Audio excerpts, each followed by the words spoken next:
But that day is not today. Hello. No, not at all. Hello. Welcome to the Nexus at Light Friday stream. You will notice that Atlas is not here because he has a life or something. Married man. He's a wife guy now. Yeah, I know, right? How dare he? Good for him. Yeah. He should spend all his time being miserable on the internet like us. Speaking of being miserable on the internet, I started playing League of Legends again. Oh dear. How's that going for you? I'm playing jungler with my chat muted, and I'm having a pretty good time. I think we mentioned this before. As long as you just can't hear your teammates getting mad at you, look, everything's fine. Look, laners do not understand. Like, first of all, they don't understand like anything. So, like, not even their own wave, which is like their job or whatever. And then there's just like, hey, can you come gank my opponent's my opponent has like a triple stacked wave and is slow pushing back, but it's still near his turret. It's like, no. Am I getting ready for Arcane Season 2? Yeah, I'll probably watch it. I hope I don't get jump scared by Imagine Dragons again. That was pretty rough. I don't know if I can emotionally recover from it happening twice. It'll probably be. I'm gonna get jump scared by Linkin Park this time. I'm almost certain. Oh boy, that's okay. We all have nostalgia for Linkin Park, unless you're a generation too old for that. No, it was around when I was a kid. I just didn't like it when I was a kid either. Yeah. Damn, you're not part of the anime AMV generation. I thought it was overused and annoying. Probably, yeah. Because it was a lot. Now, one of my favorite AMVs will be there's this really ancient Evangelion AMV with the Weird Al song, I Think I'm a Clone Now, that is based on the song I Think I'm Alone Now, which is, I don't remember who performed that song originally, but it's pretty great. That it's like an ancient AMV. It's so old. Yeah. The Imagine Dragons jump scare was like literally the worst part of the show, but I thought the show was pretty good otherwise.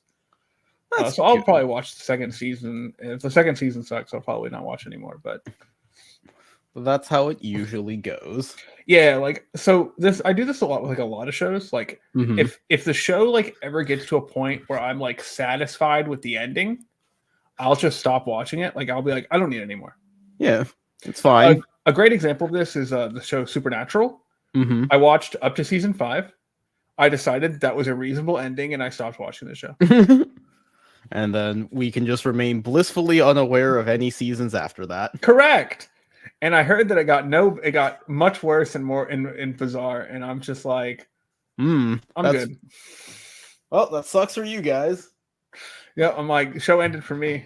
Yep. If anything, I wish I would have lost 5. I wish I would have watched 5 less seconds in season 5 just to cut out when the camera pans out to fucking Sam in the outside, because it's like Dean with the one girl at the dinner table, and like it pans out, like the camera like pans out like away from the house, and then it's like Sam's outside, and you're like, well, I didn't need to see that. Sam could have just been gone forever, and Dean could have lived a happy life for once. But we can pretend that that's the ending instead. Yeah. Promise Neverland didn't have a season 2. It's not real. I did not watch Promise Neverland. I heard that things happened. That's all I heard. Yeah. Season 1 was a really good thriller. Season 2, what season 2? Like, they escaped the compound into a forest, and then, that's it. Who knows if they'll ever escape the demon world. Yeah, we'll never find out. But yeah, sometimes like shows like will just reach an appropriate end for me, and I'll be like, I'm good. Or I'll just have seen enough. Like I'm like, I don't need any more of this. I really liked the first 5 seasons of Supernatural, but I didn't need any more of it. I only remember catching like random episodes of Supernatural like on off when it was on like free television. So I think like the CW had it for a while.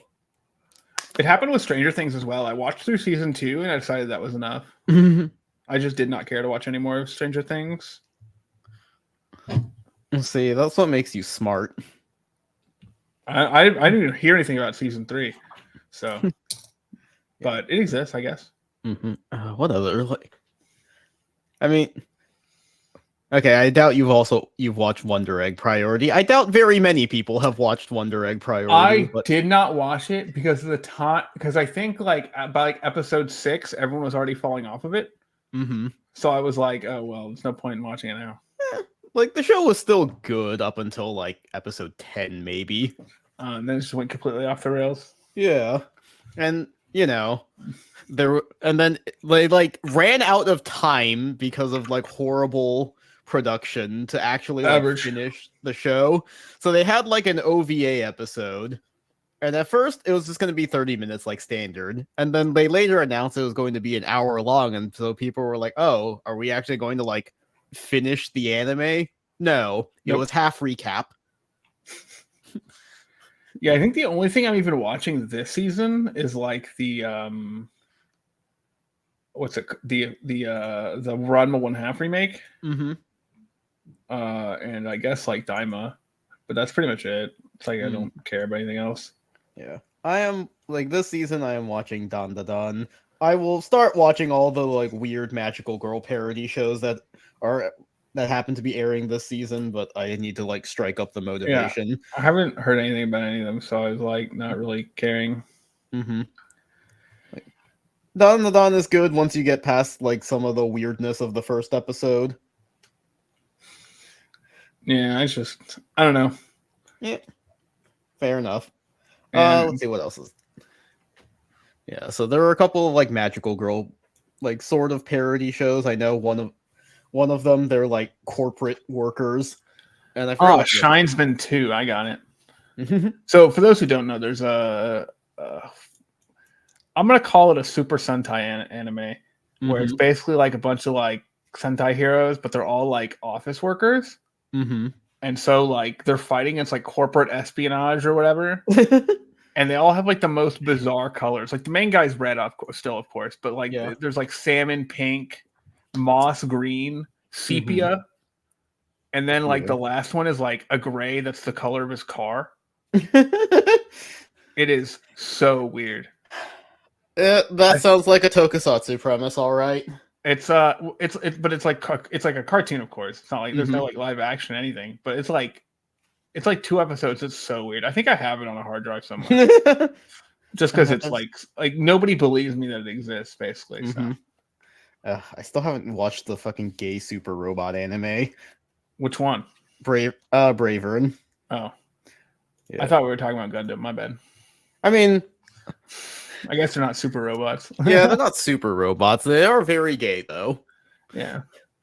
Look, without Char and Garma, Gundam wouldn't exist. That is true. Fujoshi have saved a lot of things. God bless. Yeah. I mean, they terrify me, but they have saved anime. They're willing to put down the cash. That's what we'll say. Yeah. Kind of like VTuber simps. Oh God. Definitely not talking about myself, right? I haven't ordered any of the like anniversary merch. I kind of do like the backpack that oh no. Promise had. That's what they were called. Yeah. You know, Bravern is the gay super robot anime, and the best part is you don't know if we're talking about the people or the robot itself. You know? Fair enough. Yeah, I don't I watch like very minimal shows nowadays, just because like Fair. I feel like most of the stuff is garbage. Most like True. we had so many seasons where, like most of the stuff was just absolute garbage. Yeah, and I'm just like I cannot care. See, I always get paralyzed by like secondhand cringe. I have a hard time sitting through that stuff. So there will be shows that I'm like into. It's just that like when we get to the parts where everyone's being really cringe, it's like rough. And so I end up stalling out halfway through like 90% of shows. I need the ending of Chihaya Furu animated. That's what I need.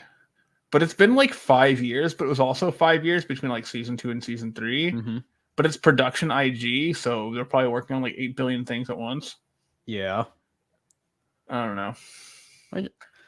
I just want more Bocchi, but who knows when that'll happen. Bocchi's pretty great. Yeah. Unfortunately, I did not have time to go watch the Bochi recap movies because that was the same weekend as BCS Sacramento. Oh, good owned. Yeah, and then It's like fine. You're not missing I took much, I assume. no, because they're recap movies. There are only like a few minutes new footage. It's just one of those shows. Like I liked it enough that I'll sit in the movie theater and watch it for the third time. Hell yeah. Speaking of BCS seasons, one of the things I wanted to talk about was like tops before we get into the main topic, so we can like pad out this stream a bit since Atlas isn't here to yap. Well, here I was talking about anime. Yeah. I mean, yeah, I'm talking about. Yeah, we did talk about anime for a while. Also, there's no anime airing anymore. Is there one starting up, or is it just like? We're getting season 3 in January, so it's just I like, see. all right, we're in the off season right now. I see. I wouldn't know. Yeah. Also, Mixed Wave. Yes, Isekai is like done, and somehow we still print like 15 different Isekais is every season. Like, does anyone still want this stuff? Oh my god. I think Isekai is like the laziest storytelling ever. Because it's basically just like you have the person who just doesn't know how the world works and they have to be told everything explicitly. So which means you get to do really fucking lazy exposition. Yeah. And you don't have the main character just doesn't have to have any connection to the world that they're in, so they just don't have to care about it otherwise. Yeah. And like that's what I really like about Frieden is like they're in the world, right? Like they care about the world they're in and they already know how it works. And it's nice that we can just have like a straightforward fantasy story for once. Yeah. And it's just like Isekai is like, I mean, there's so many things like it's like an excuse for the main character to be overpowered in some way, or sorry, no, I shouldn't say overpowered. I should say special. It's an excuse for the main character to be special without having to write shit. Yeah, they're special just by existing, which is lazy and stupid. Yep. And I just hate the genre so much, and there's so much garbage. There's so much fucking slop. And like I've seen enough of it, and like I like some of them, but like it's so rare that any of them are like even palatable. Like I think the only ones that I've like even remotely cared about was like Ascendance of a Bookworm, and like the one where she maxed out her defense was also kind of funny. But past that, I'm just like I can't care. Yeah, it's rough. Yeah, it's infuriating that like that there's just so many. But it seems it might be slowing down. I'm not sure. I think so. I think it's starting to slow down a bit. I'm not gonna like look up the upcoming anime season like on camera, but I'll do it on my phone. I can do it. And there's still a lot, I will say. Yeah. Because it takes no effort to write, I guess. There's also just a lot of sequels right now. That's true. Yeah, see, that's the thing is like even if there aren't like new ones, they're just like pumping out a bunch of sequels now. So it's like the slop is still there. It is funny, like looking back to like summer. I think the only thing I think the like one of the very few things I was watching was like Bartender. And like past that, I was like, I don't care. Because like whatever. I don't need to watch every show under the sun anymore. I don't have that kind of time. I do have that kind of time. I should probably get better hobbies. Right? I can play some fighting games or something. I know. Or just get good at the hobbies I have. I refuse. One of these days I'll find time to top a BCS. I believe in you.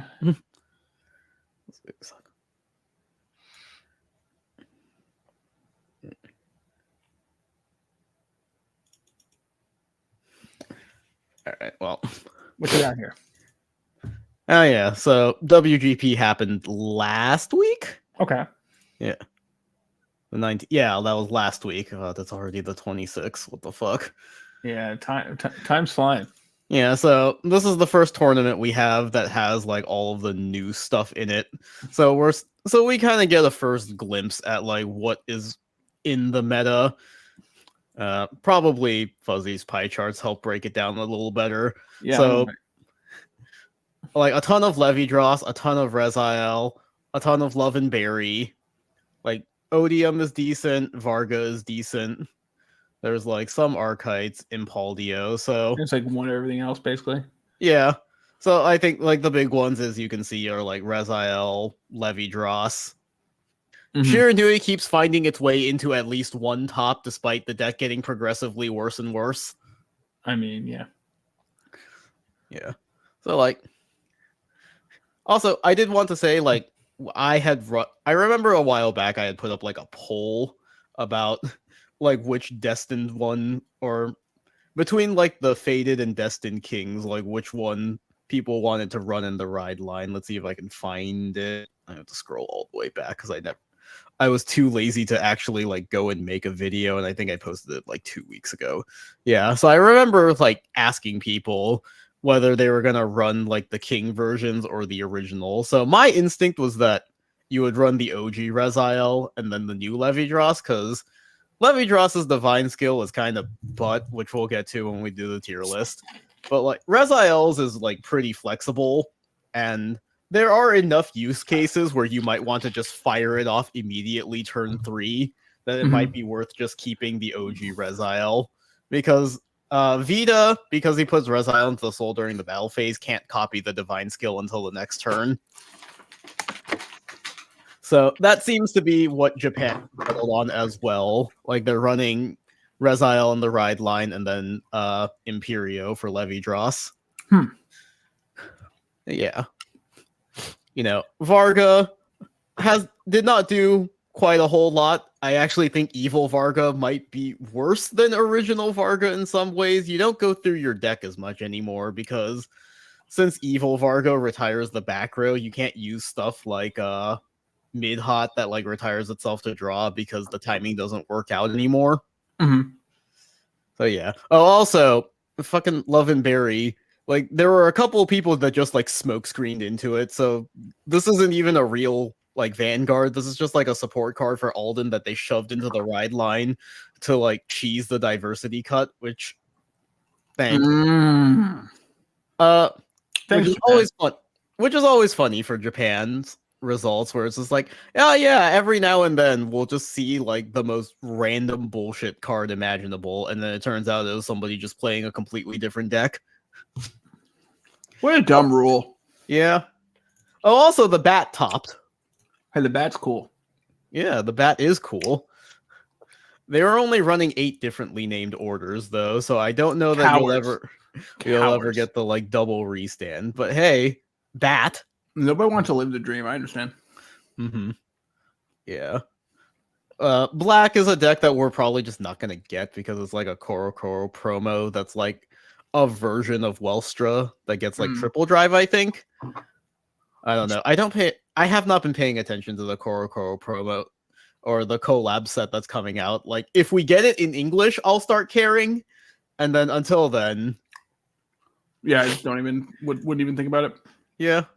So yeah, and then for Block B, we get to see a few more things. So there's more Night Roses in Block B, I think. I also think Varga had better representation in Block B. Because we're already seeing like more of it in the top cuts.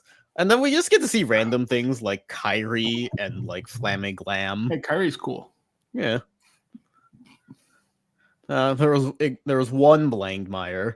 And Impaldio has actually showed up a decent amount in these top cuts too. Yeah. I don't feel like playing this deck myself, but since I'm buying a case, I'll probably just punt them off onto Atlas. But a lot of Reziel and Levidross for sure. That's like takeaway for me. Yeah, like a lot of Reziel, Levidross. Odium is doing pretty well. I think the one funny one was like, where is it? There it is. How is that on the bottom right? Oh, one of the Korokoro decks. Oh, I see. Go ahead. Sorry. Yeah, but team number 4, or the 14th place team that is just playing 2 Reziels because there's 2 different Reziels. That seems, you know, fair enough. My bad. Okay, I'm just gonna go and make sure that this actually is a Reziel deck and not like a Love and Berry deck pretending to be Reziel. No, that one's a Reziel deck. Yeah, no, Okay, they're just sure. playing 2 Resiles. You're just allowed to do that. Absolutely sure. Why not? Fuck it. Yeah. Great. I love the diversity cut rule. What a great thing. Yeah.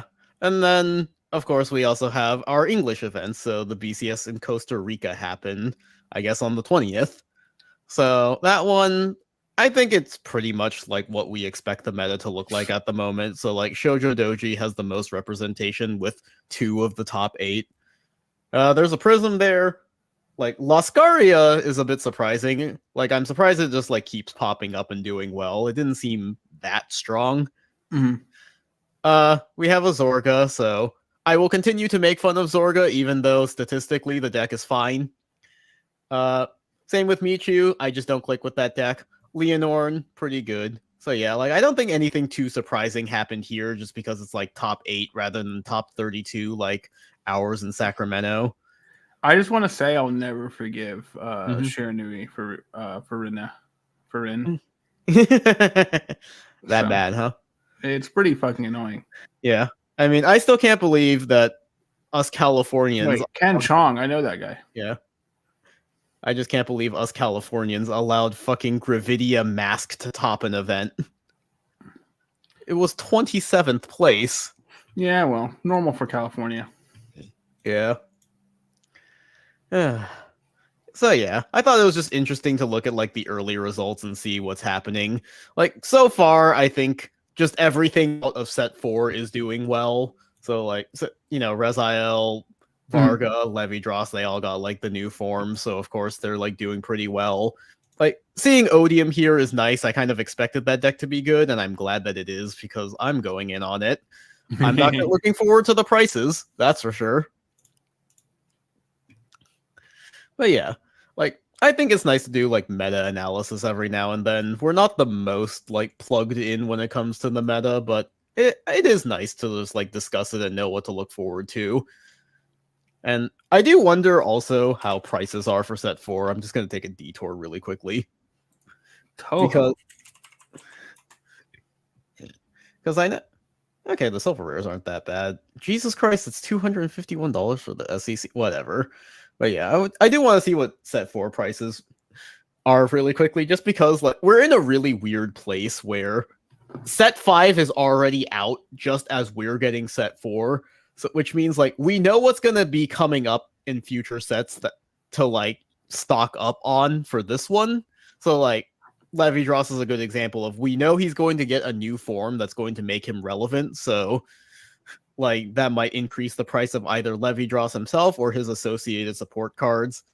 Because like this Mantis here is already like $7. Vaydrock Dragon is $10. But yeah. Also, I just want to see if like Alcalibra is cheap because I'm gonna be honest, like I think Alcalibra is a really good baseline deck for the meta where it's like probably the standard of what a deck needs to do to be like relevant in the meta, where it makes some pretty big numbers. It has a restander, so you can make like 4 attacks. Has like a passable early game. Equalize the scales of the There's world. one in the Japanese tops, right? Yeah. I don't know. It was in the B block, I think. Yeah, there he is. Yep. So yeah, like I think this is a good baseline meta deck, and if it's cheap, then it's also a pretty good budget deck because you don't need to run the staples. So like because you have a card that brings stuff back from the drop zone, you like don't have to run the cyclers if you can't afford them, which I think is nice. To equilibrize the scale. What is that? That's not a word. Probably not. Apparently, it is a word. All right, sure. I'll take your word for it. That word looks fake. It really does. My brain just corrects it to equalize. Right? But yeah. What? Whatever. But yeah. Like I'm hoping that like Alcalibra stays cheap so that people can afford having like a competent sort of meta relevant deck. No. Like I think like all the Destined ones in general are like not terrible. And so like if this set is relatively cheap, at least early on, it might be a good way to like get people into the game. or if you're already in the game and want to go up on to the next level to get like a halfway decent deck. Mm-hmm. Okay, yeah. So that was it for the top. So on to the main topic of today, which is this stupid idea that I have for ranking all of the faded / rating all of the divine skills, basically. So, I got the idea, now that we know what all of them do, for sure, that like it would be fun to just make like a little tier list to rank them by how divine they were. Some of this was inspired by Garmore, because I know she was complaining on Twitter about how like some of them don't feel particularly like divine. Like they're not super impressive the way that like Buddy Fight's insane once per fight abilities were. Mm-hmm. And so I thought it would be an interesting thought exercise to actually like rank them all. So that will probably be the bulk of today's stream. And since Atlas isn't here, it'll probably be like kind of short. But that's okay. I am just pulling up all of the faded / destined ones in a different tab so that I can read their abilities as we go through them. Okay. And I think I am going to try my best to go in the order that they were introduced in the anime. So we are of course going to start off with the boy himself. Oh, right. I should explain the tiers first. So the tiers that I have down are like 3 stars, which is like the best. So these are the divine skills that are both like powerful and interesting. Like they change the dynamics of the game in some way. It's not just like a big dumb OTK skill, although it can be a big dumb OTK skill if it like affects the way the game is played enough. Either like setting the direction for the deck so that it feels really impactful. Mm-hmm. Next up, we have the medium tier, which is like, it's a strong skill. It's just not particularly like interesting. Like it doesn't change the game enough where you're like, whoa. Next up is like Undercooked, because I was working off of medium and for some reason I got it in my head like medium rare. I don't know why. So yeah, I'm like, all right, well, the step under medium would just be like Undercooked. So these are the divine skills where it's like, this should probably be once per fight. Like it's strong enough that you should probably only do it once, but it's also not particularly impressive. And then finally we have That's It, where like you can probably just actually print this skill. Like there's no reason that you can only do it once. So yeah, that is what we are going to be working with today. Makes sense to me. Mm-hmm. And all of my images are different because the wiki didn't have all of the full arts I needed for some of the units, so I ended up having to use like the cutout versions from Top Deck Heroes. Shout outs for that. I know that's a lot of work for them. Yeah. All right. So first up, the boy Reziel. So his divine skill is you Soul Blast 1, return all criticals from the drops into the deck, shuffle, and he gets drive +1 until end of turn. You can't ride units that aren't Reziel, and you get the red text when your damage check reveals a trigger unit that's not a heal. If your damage zone has 5 or more cards, choose a card from your damage zone, heal it, and then you lose the ability. So personally, I'm leaning towards making this like a 3-star. Because I think Reziel has one of the most interesting divine skills. It has a lot of flexibility because you can use it anytime in the game. It's not like grave locked or anything. Mm-hmm. So if you're in a situation where your opponent's being really aggressive early on, or you just like brick and you end up drawing a bunch of criticals early, you can pop the divine skill early just to kind of stabilize yourself and try to like stave off some pressure. Or you can hold it for the late game where you've already gone through a lot of your deck, so it's already kind of thinned out. Then you just shuffle back a bunch of critical triggers and you have the extra drive as a way to just like pressure your opponent. So I think it's really good that like there's a lot of flexibility on when you can use it, and also the extra heal ability is very unique, and I think it does kind of change the dynamic of the game where you now have this like extra damage that you can kind of account for. Yeah, that's actually I pretty agree with that. It's quite strong. Yeah. So yeah, I think like Reziel is a pretty top tier one. Like that's pretty easy to do. Yeah, it's a fact that like Mhm. anyone would particularly like. I think. Yeah. Next up, we have Varga. So Varga's ability is, at the end of battle, attacks a grade 3 or greater. If you have 4 or more damage and it attacked 2 or more times, you counterblast 1, stand it, and it gets drive +2 until end of turn. And then, just as a reminder, the first restand ability gives you drive -2. So you're doing like 4 drive. So you're attacking with Varga 3 times, where you're going like 2 drives, no drives, and then 2 drives again. Okay. Mm-hmm. So yeah. 2-0-0, yeah. So yeah, I'm feeling like medium for this one. Like it's a big OTK. It's not the most unique thing. This isn't the first time we've had a restanding Vanguard that restands multiple times. Yeah, it's kind of a boring one, right? It's like, yeah, of course it's this one. Mm-hmm. So yeah, it's not like particularly unique. It doesn't like define the deck or like change the dynamics of the game. It's just a strong ability. So yeah, like you're always glad to have it, right? Like mm-hmm. you would like, I mean, obviously you're gonna use it at some point, but like it's not game breaking in any way, right? Mm-hmm. But it definitely should be a divine skill. Yeah, which is kind of like which is like where it separates, right? Yeah. Next, I forget. Did we see? I think we saw Chris Rain next in the anime. So Chris Rain, so her divine skill is at the end of the battle attacks a grade 3 or greater. You return all your rear guards to your hand. Choose up to 1 unit card from your hand. Call it to rear guard circle. Increase or decrease the power and critical to match this unit. And then she also has a skill where you can give 1 unit 15k, including herself, and critical +1. So theoretically, if you use all of Chris Rain's ability on herself, she's like 28, 38k with a crit. And then the thing she calls off the divine skill would just copy that. And then, since it's at the end of the battle that you do it, any trigger effects you apply also go on to like whatever you call with Chris Rain. Yeah. Yeah. See, I'm not sure about this one. Like, I'm actually kind of between like Undercooked and that's it. Like, I almost feel like Chris Rain's ability is one that you could probably do more than once. I'm sorry. I'm trying to read it again just because. Mm-hmm.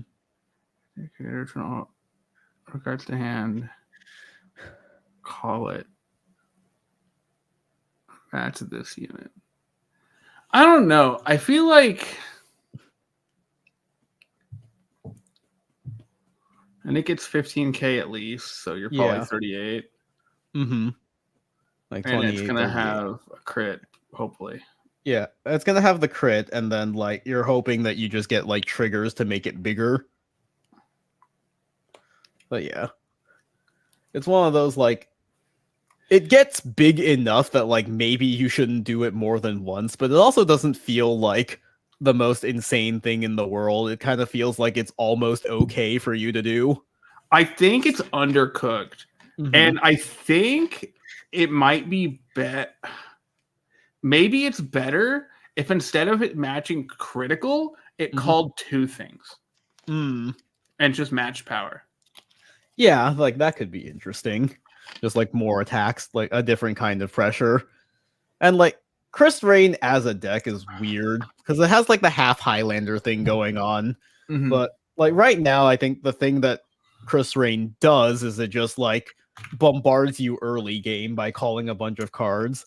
Because Franquette lets you bounce something early, and you can play that alongside Yuika. So you just like dump your hand, attack, bounce it all back to your hand, so they can't like retaliate or damage deny you. Right. So you're just trying to go for like a dumb OTK by using the divine skill. But yeah, I think it also goes in the Undercooked where it's like it's like almost okay, right? Like you're just kind of hoping that like your early game destabilized your opponent enough that the divine skill wins. Yeah. Yeah, I don't think it's like that's it. Like, because that's it. I feel like I definitely don't want them doing this multiple times. Yeah. I think that's where I'm at. But like also, I feel like it could be a slightly different and be a lot better. Yeah. All right. Next up, we have Welstra's Divine Skill. So his is an act ability where you counterblast one, choose 2 product cards with different names from your hand, put them into the order zone. If you choose 2 cards, then choose a product from your order zone and operate it.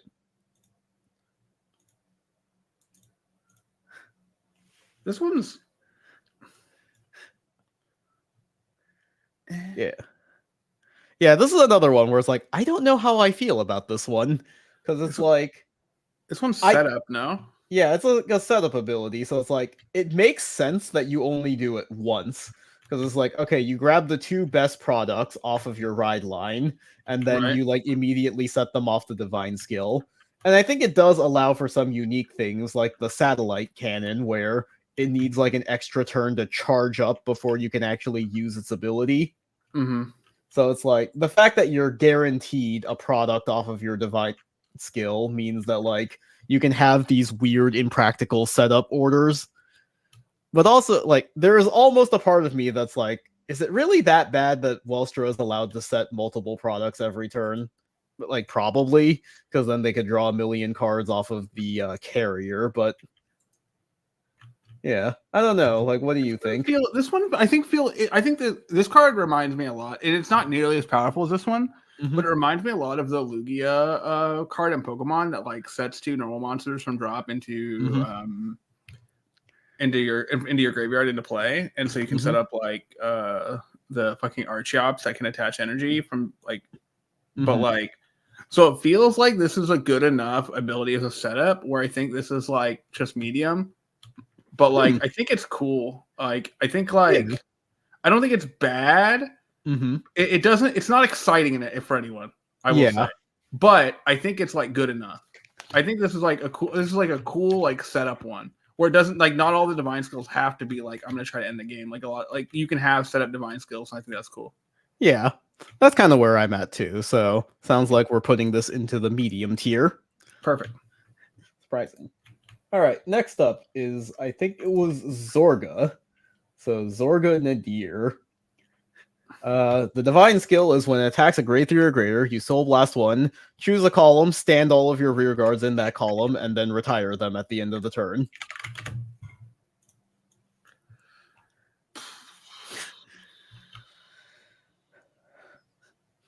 What? That's it?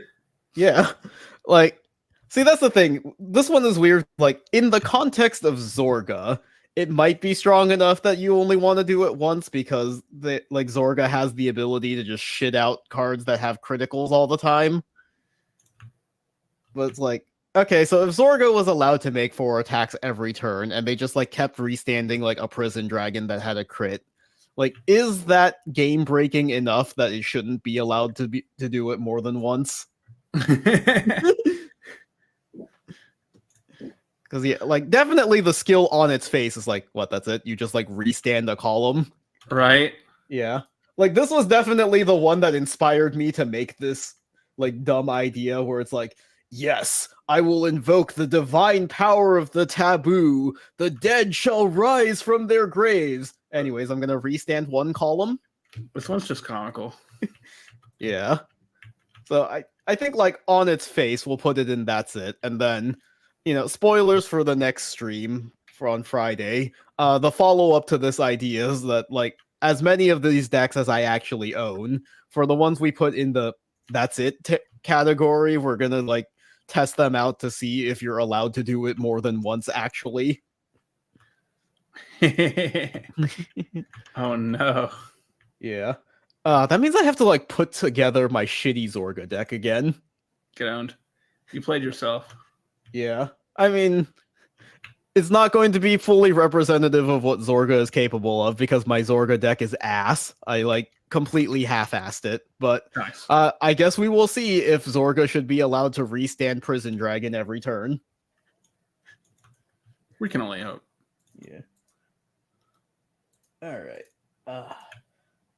Next up, we have Blangdmire, the big antagonist of the first season. So Blangdmire is at the beginning of the guard step of the battle attacks. If you have 8 or more face down bind cards, You can have it get critical +1 until end of turn, and if you do, your opponent cannot call or play Sentinels, so they can't use Sanctitude either from their hand until end of turn. Then you choose one of your opponent's Vanguard, and until end of turn, all of your opponent and that unit's abilities are nullified. You can still Persona Ride, though.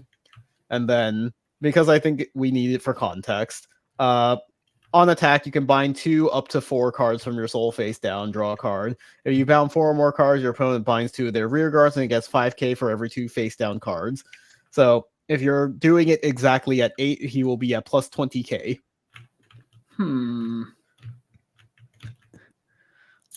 Like, yeah, this one is like, I'm between putting it in 3 stars and medium, because like, I think it is an ability that like defines the deck, obviously, where you have an end goal of getting at least 8 cards to like get a big OTK turn.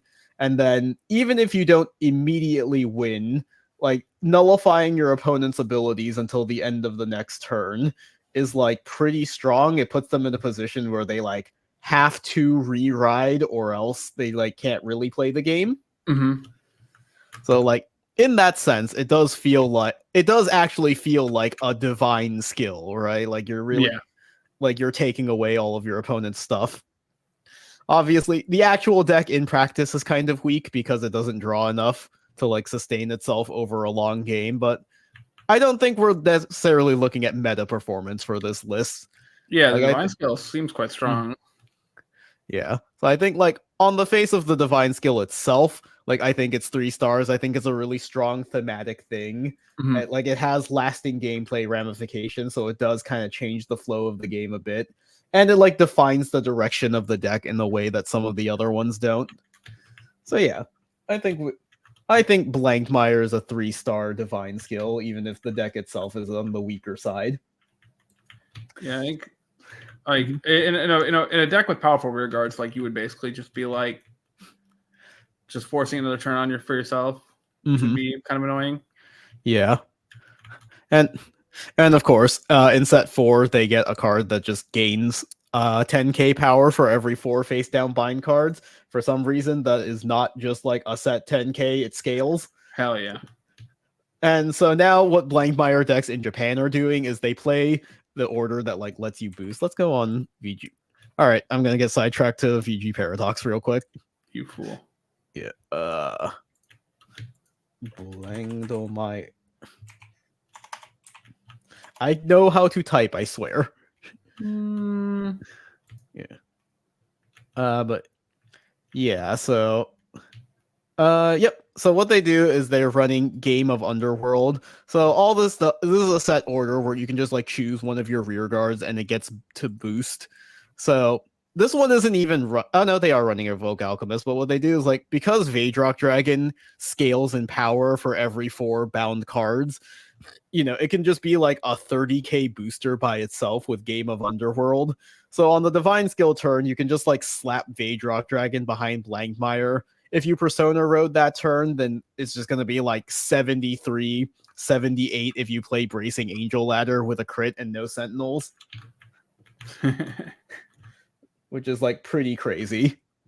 So yeah, I just wanted to like get sidetracked to talk about that really quick because I think it's funny, even though like in testing I didn't actually like that variant of the deck very much. Anyways, and finally we have the secret 7th Fated one, Liel Amorta. So at the end of the battle, it attacks. If your opponent's Vanguard is grade 3 or greater, you choose a card with the same name as this card from your drop zone, write it as stand. If you road, it gets drive -1. And then relevant because it does reset its first ability. So on attack, you counterblast 1, choose a rear guard, bind it, search your deck for 1 card with the same name as the bound card, call it to rear guard circle. So this allows you to make 6 attacks where you're restanding the Vanguard, and then because you reroad and you can attack again, it also resets your ability to do the like binding a rear guard. So yeah, how are we feeling about this one?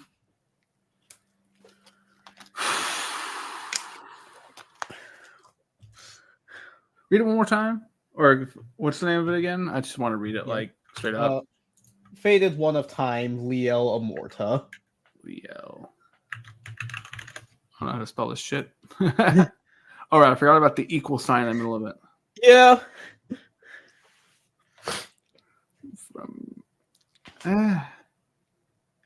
Yeah, Liel has a lot of text on her.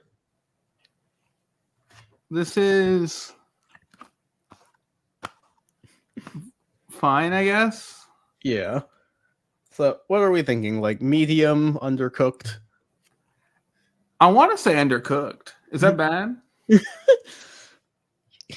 I mean, okay, I will say as somebody who plays the deck, there are times where you will just miss the divine skill because you didn't persona ride. That's cringe. Yeah. Where it's like, because you need to ride a copy from the drop zone, there are just going to be times where you did not see a second copy of Liel at any point in the game, so you just cannot use the divine skill. Ask me how I know. How do you know? I remember one time I like discarded a copy of Liel early because I didn't have anything else to use for my ride line.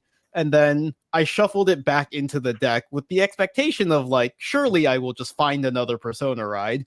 I did not find another persona ride, and so like putting back the copy I discarded early meant I couldn't use the divine skill. Owned. So it might, is it worse than undercooked? I mean, I don't think I want Liel to be doing that more than once. Right. Like, it is 6 attacks. But it feels boring as crap. Yeah. So yeah, we will put this in undercooked. Like, you probably shouldn't do it more than once. But like, it is kind of like weird, and like sometimes you will just miss. That's hilarious, actually. Mm-hmm. And of course, like, I have the specific curse of not being able to find persona rides at any point in the game. Even in decks where I'm running like 7 copies of my Vanguard, I have missed persona ride before. Like, that's funny. Like I was playing Fortia, and like it never happened when I was playing at an actual tournament, but one of the test hands I did, I just like did not find a second Fortia to discard for her restand ability. So I'm just like, oh cool. So I'm just making 3 attacks with a triple drive, and that's it. Jesus Christ. Yeah. I don't know. I am attracted to bad decks. What can I say? I don't think No, I did post on Twitter like all of the LSR Fortias that I have because I hate money. You fool. You fool. All right. Next up, we're talking about the Destined One of Infinity, Levidros. So I'll give you an opportunity to look it up and read. Yeah, I'm just reading it with you. Go ahead. So yeah, I guess I'll just start reading the whole thing. Like Levidros is Counterblast 1. You choose one of each player's rearguard circles and put an Infinity Eyes marker on them. Right.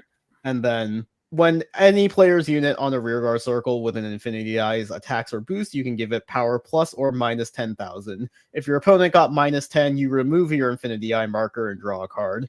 And then the divine skill is if your opponent's Vanguard is grade 3 or greater, you Soul Blast 1 and then make another 2 sets of Infinity Eyes. Or you like put 1 each on each player's circle, and then he gets 10k and a crit until end of turn. Again, this is another one where I'm bordering between like undercooked and that's it. Like, because now that we have Imperio in Japan, like we've seen what happens when Levidros is allowed to have like more than 2 markers in a given turn. Because Imperio's ability is like you can either counterblast 1 or put a card from hand to soul to make 2 Infinity Eyes markers, or if you put a Levidros into your soul, you can make 3. So it's like we know from Imperio what will happen if like you allow Levidros to make a shitload of markers is it immediately becomes meta. Like obviously the new support cards help change the deck a lot, but a lot of your cards are like, if you have 3 Infinity Eyes markers, you can do a thing.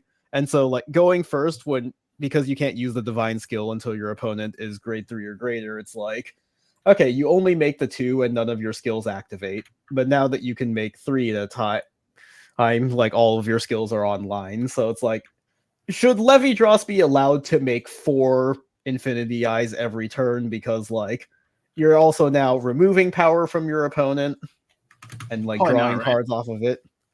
Yeah. I will say though, I do think the 10k in a crit is something that Levy Draw should probably be allowed to have.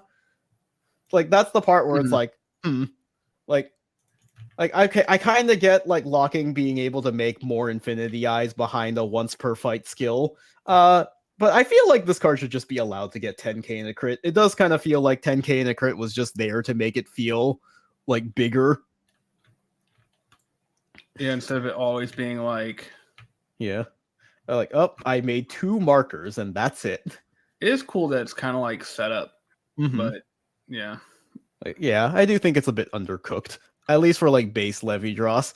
This is a weird one because it's like the existence of a stronger Levy Dross does kind of change how the divine skill interacts with your board. Yeah. Because now it's like, oh, I can put like 3 markers on my side of the field, and then I'll like divine skill and put a marker and put like a 4th marker on mine and 1 marker on yours. You know, if that's what you wanted to do. Mm-hmm. But yeah, I think like Levy Dross by itself and like the divine skill in isolation is like probably undercooked. Next up, I think it was Alkali. I'm trying to remember the fight order, how the fight order went in the anime. I believe the next one was Alcalibra. So the destined one of scales. And, you know, I'll let you figure out how Alcalibra is spelled. I just searched Destin One of Scales. Yeah. Yeah, so his thing is you Soul Blast 2, choose 3 of your rear guards, they get 5k. If you chose 2 or more with the overcharge ability, draw a card, and he himself gets 10,000 Sure. power. And then like the overcharge ability is just like if it gets chosen by the ability of Alcalibra, you get to do a thing. Most of them just gain another like 10k power.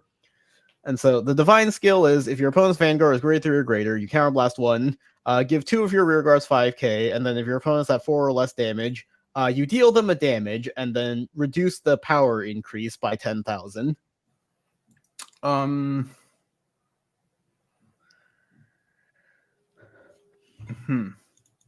Yeah. I'm not sure how.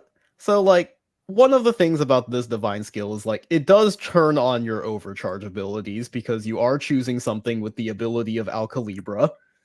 And then like the burn damage is pretty impactful because it like for a deck where your gimmick is big number go burr, like the more damage your opponent is at, the more likely those big numbers just get through. I think this would be cooler if any of the overcharge stuff happened like after the ability. So like it could happen multiple times in a turn, but they're all like continuous effects. So they happen. They say shit like if your Vanguard attacked, like if this was the target of an ability this turn, do something. Yeah, which is like kind of boring. Yeah. So you're never doing it multiple times because none of them are worded that like that. Yeah. Yeah, because like 90% of the overcharge users were just like, if it was chosen by Alcalibra, it gets power plus 10,000. Yeah. Which is pretty fucking boring. All right. Putting it in the undercooked category. Man, a whole lot of them are ending up undercooked, huh? I think the Destined ones' divine skills are definitely a lot more like boring or unimpressive compared to the Fated ones. Like the only thing that makes this feel even a little bit divine is the burn damage, and it's like I don't even know if like the burn damage is something that needs to be once per fight. It probably should be, but you know. Let's see. I believe after that was Alden. So we're probably going to finally find the one that's just that. That's it. So the Destined one of Protection, Alden, so that you can look it up. Oh. Yeah. All right, I gotta get the right Alden. Give me a second. There we go. All right, I'm here. All right, so when you would call a card, when a card called by this ability onto a rearguard circle with a unit, you can return the unit that's on the rearguard circle to your hand instead of putting it in the drop zone. Sure. On attack, you counterblast 1, draw a card, Choose up to one card from your hand, call it to rearguard circle until end of your opponent's turn. It can't be retired by card effects and gets power plus 10,000. And then the divine skill is you Soul Blast 1, look at the top 7 cards, choose 2 rearguards from among them, call it to rearguard circle, and until end of your opponent's next turn, they can't be retired by card effects. What? Yeah. Why? This is just like your big impressive divine skill that you can only do once is Soul Blast 1, call 2 units. This is awful. Yeah. Just up the cost and let him do it every turn. Who cares? Yeah. Or just like make it 1 card. Like Soul Blast 1, look at top 7, call 1 card, and you're just allowed to do that every turn. That's it? Yeah, like this is 100% a skill you could just print every turn. I think Alden is like actively worse for his act ability being a divine skill. Because like the continuous where like if you call on top of an existing unit, it goes back to your hand. Like if you were allowed to look at your top 7 and call something every turn, like that gives you some like interesting options for like toolboxing your deck, right? Like you could like call a perfect guard and then like use Alden's divine skill to like call over it. Jesus. What What were they thinking? But yeah, like you can only do it once, so that like interesting aspect of Alden as a deck is just like, oh nope, you get to toolbox your field like once, and then that's it. It's also not even particularly good at protecting things for being the destined one of protection. Like it only stops your opponent from retiring your rear guards, but they can still like bind them or return them to the deck. What you the know, heck? What? or like them to intercept. Awful. Like, yeah, he should just have like Bracing Angel ladder skill, where it's like, okay, your rear guards like can't be chosen or moved to a different circle, so like your opponent can't just like get rid of your cards any other way than retiring them. Ridiculous. Yeah. Who's After next? yeah, I believe after that it was the destined one of supremacy, Lycia Fail. 3 stars, right? Absolutely. Do we need to have a discussion about this one? I won't put it here, but like I will like read the skill as formality. Sure, but, yeah, like, yeah. unironically, I think actually her divine skill might be 3 stars. So her first ability is like on attack while she's not boosted. You energy blast 3, put 2 or more rear guards into your soul. She gets drive +1 and 5k for each thing put into the soul. And then divine skills at the end of battle attacks a grade 3 or greater. If your soul has 6 or more cards, you counterblast 1. Stand her, she gets drive -2. That's the only ability, right? Yeah. And then all of your vanguards with Lycia Fail get 5k and a crit for the rest of the fight. Incredible. Incredible. So she's like a restander that's also just Majesty Lord Blaster for no reason. Welcome back, MLB.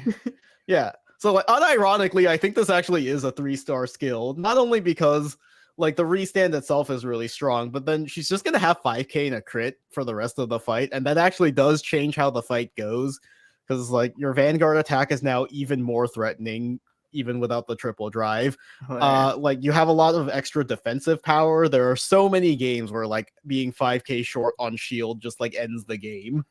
Can we just can I just bring up like looking back at like Blangmeyer or whatever? You're just like, you're just like that one's fine, but like I mean, that one's pretty good, but like it gets a crit, but only for the turn. And then like some of these are just like there was one that was like particularly weird where we were just like, but why? Yeah. And it's just like, or like Zorga, right? You're just like, okay. And then this one's just like, no, press the fight. I'm gonna get this shit. Yeah. So obviously 3 stars for being a pink cat girl, but also unironically, this might be one of the best divine skills in the game. It's insane. It's like really strong and like interesting enough that it actually feels like a divine ability. All right. Next one is the destined one of Exceedance in Paldio. Oh no. All right. So act, you counterblast 1, choose a card from your drop zone, put it as an auto mod gauge, and then you can look at the top 5, call a grade 3 or less, and he gets the continuous ability. All of your front row units get plus 5k for every 2 of your auto mod gauges. And then the divine skill is if your opponent is grade 3 or greater and you have 4 or more auto mod gauges, you can counterblast 1, discard a card from your hand. It gets critical +1 and drive +2 until end of turn.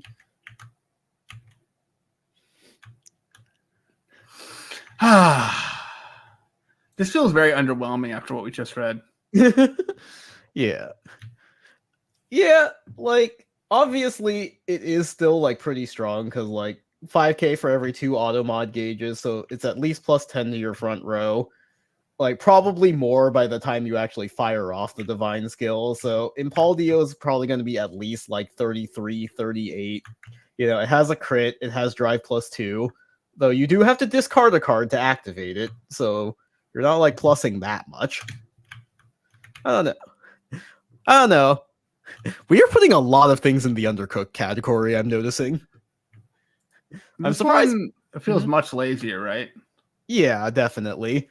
And like obviously the other big payoff for your auto mod gauges is like there's a grade 3 rear guard that like gains drive checks, and then if you have 8 of them, it can't lose drive, so normally it'd only have 1 drive, but then if you have 8 gauges, it retains its twin drive. So like theoretically, if you can get to 8 gauges, you'll have like 20k to your front row and perform like 6 drive checks on the divine skill. But yeah, I don't know if that's enough to put it in the medium tier, or if we're assigning yet another one to the undercooked category. We can put it in medium. It's just kind of yeah. I don't know. Yeah, I'll admit I'm pretty like whelmed by the divine skill of Impaldio. I'm just surprised that so many of them ended up medium. I thought like more of them would be like higher up, or so many of them ended up feeling undercooked. I thought more of them would be higher up. Mm-hmm. But yeah.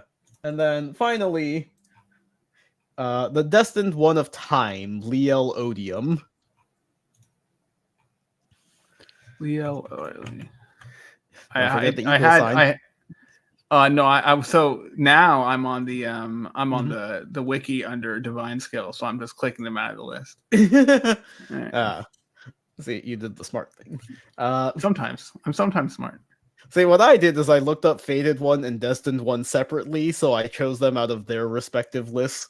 It probably was easier to just go under divine skill. Almost certainly. So yeah, Odium's thing is like you get 5k for each of your distorted banes, and then on attack you Soul Blast 1, choose a card from Rearguard Circle or hand, put it as a regress gauge, and then if you do, she gets triple drive. So you can Sanctitude against her. And then the divine skill is at the end of battle attacks, if you have 5 or more regress gauges, you discard 2, and then you get an additional turn. Like during the additional turn, she gets drive -1, and the ride and main phase are skipped.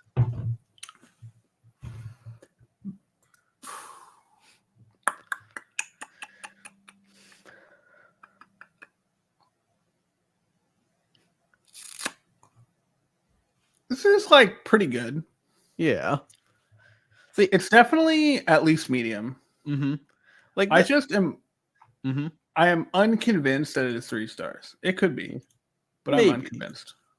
Like I was thinking, because like similar to Blankmire, this does kind of like define the direction of the deck. Mm-hmm. Like it's like the thing that you have to work up to, and as of right now, Odium is a deck that like typically only makes 3 attacks until you reach the divine skill turn. So you're leveraging more on like card advantage and the ability to like retire your opponent's rear guards to kind of stay in the game, building up to the divine skill. So I think that aspect of it is really interesting. And then like that being said, like the divine skill itself is effectively the same as Liel Immortas, where it just allows you to make 6 attacks. The interesting wrinkle is like because it's a turn skip technically, it does take away any like power gains. Right. Both your own for like triggers and persona ride, but also if your opponent hits a defensive trigger, you also take that away because you've like ended the turn. And also like because it skips the ride phase, you're not persona riding again. You're not like you're losing all of those buffs. So. Yeah, but you know, with the trade-off that like your opponent is also losing their buff, so if they like if they hit like the over trigger on your first turn, you can like you can divine skill and take away the OT and still try to like kill them. So yeah, like I don't know, I'm not sure how I'm feeling between like 3-star and medium myself.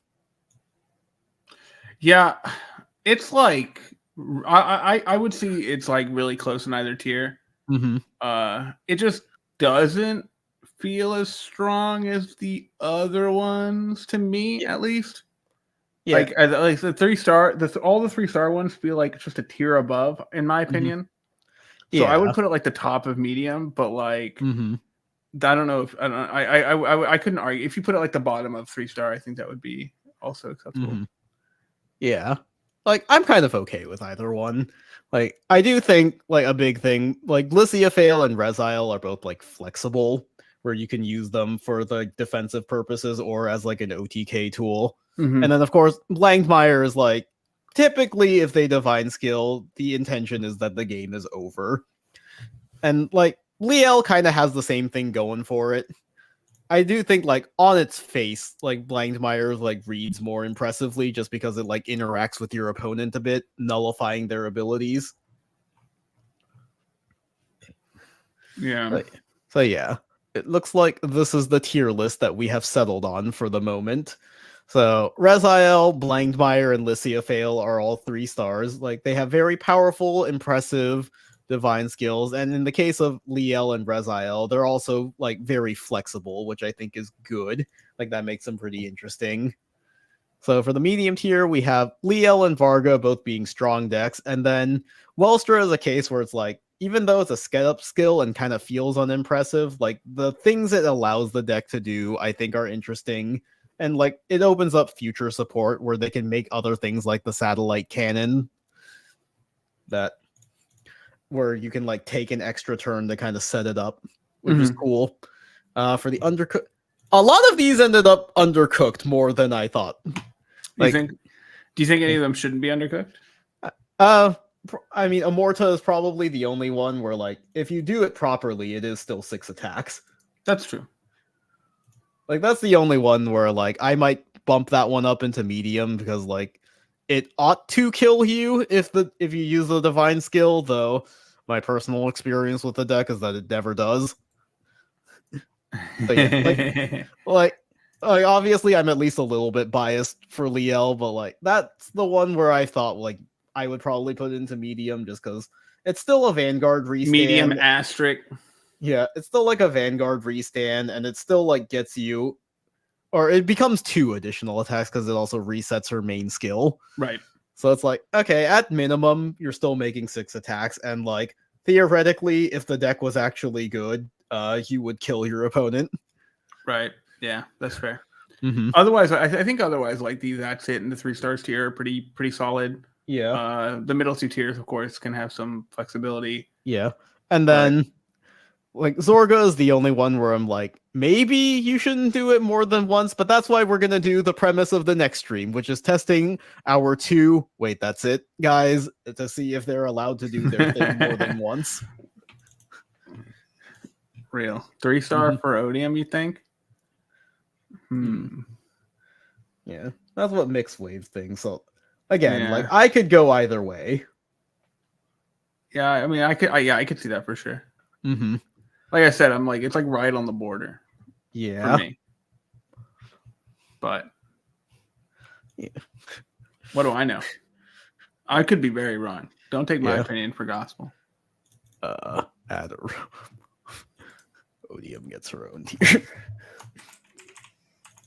Odium. No, this is probably you just need to put Odium. You don't even need to write anything else. You just need to put Odium there. People understand. Yeah, there we go. Odium has her own tier. Yeah, there we go. That feels much better. Yeah. I think with the other one with what is it, Amorta, I just don't care which one actually she's in. So I'm less interested. Yeah. See, this just means... before you save it, can I ask one thing? Yeah. Can you take Lysiophail and just move it all the way to the left? Thanks. There we go. Fuck it. We're giving both Liels their own tiers. I don't think you need to do it for the other one. I think it's better. I think it's funnier if it's just Odium. All right. Yeah, I think this is ideal. All right. All right, cool. So I will now download this because no one cares about the other one. Mm-hmm. I mean, I care. Oh, my fault.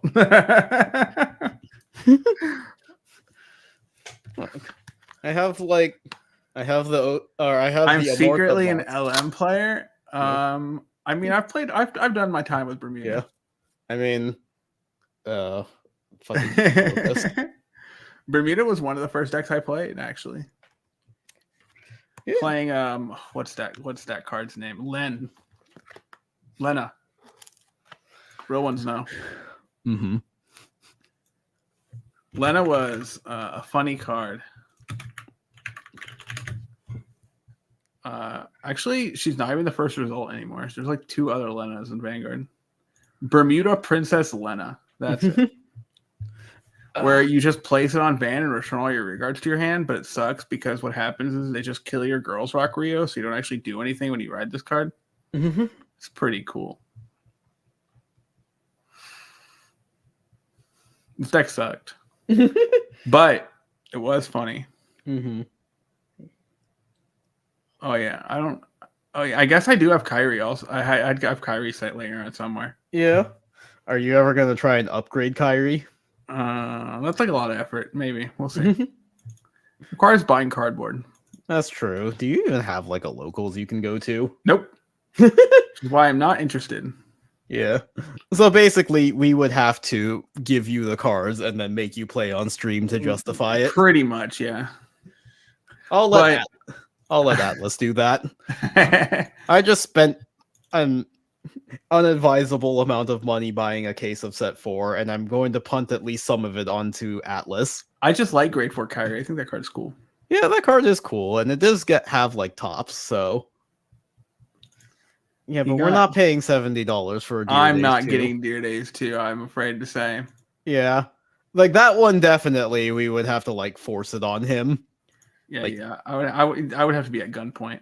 Held at gunpoint. Like, because for the sake of making content, I might buy it on sale and then just be like, please do not actually buy this game for anyone watching our stream. So that's probably what I will do because I hate money and I like content. But like, I would not advise buying Deer Days 2. And like, I don't even know if it's worth buying it for content, just on like the principle of it. The only game I care about buying right now is Romancing Saga 2. I love Saga games. If anyone's a Saga game enjoyer, God bless. Yeah. I haven't had the motivation to play video games. I understand. I got like 4 hours into Kingdom Hearts 3 and I was like, man, this is a drag. I don't feel like actually playing this game. Like, I managed to get through all of Kingdom Hearts 2 perfectly fine, and even took some time to just randomly level grind the like drives. Kingdom Hearts 2 is a good game. Yeah. But yeah, once Except I got the gummy ship things. That shit sucks. Yeah, that shit sucks. But yeah, once I got to Kingdom Hearts 3, it's like I wanted to give it another shot, but every time I tried to play it, it just ended up feeling really tedious, and I would get bored of it within an hour. Damn. Like, I don't know. But yeah, this is one of those things where it's like, I don't have a lot of motivation for playing video games right now. Unless I'm like playing with friends. Or Right. So now what I've just been doing is I've just been reading like a shitload of Yuri manga. Maybe that can be a topic maybe that can be a topic of discussion next stream. Base. Wow. Yeah. Alrighty. So we got our tier list. I'll post it to Twitter later. And I think that's all we kind of had planned for the stream today. Was there anything else you wanted to talk about? Not particularly. No, I think we got it. I think I got it out most of the beginning. Yeah. All right, cool. So I think that is going to be it for this stream. Thank you for joining us, everybody. So as usual, you can find us in all the places. Atlas is not here. He's here in spirit though. So you can find him at Atlas Novak. Find me at Wiggums, 2Gs, 2Zs. You can find me at Plasma Eclipse, and you can also follow our channel on Twitter at Nexus at Night. We also have a Patreon, patreon.com/Nexus at Night. So thanks for watching, everybody. Bye. Bye. We did it. We did it.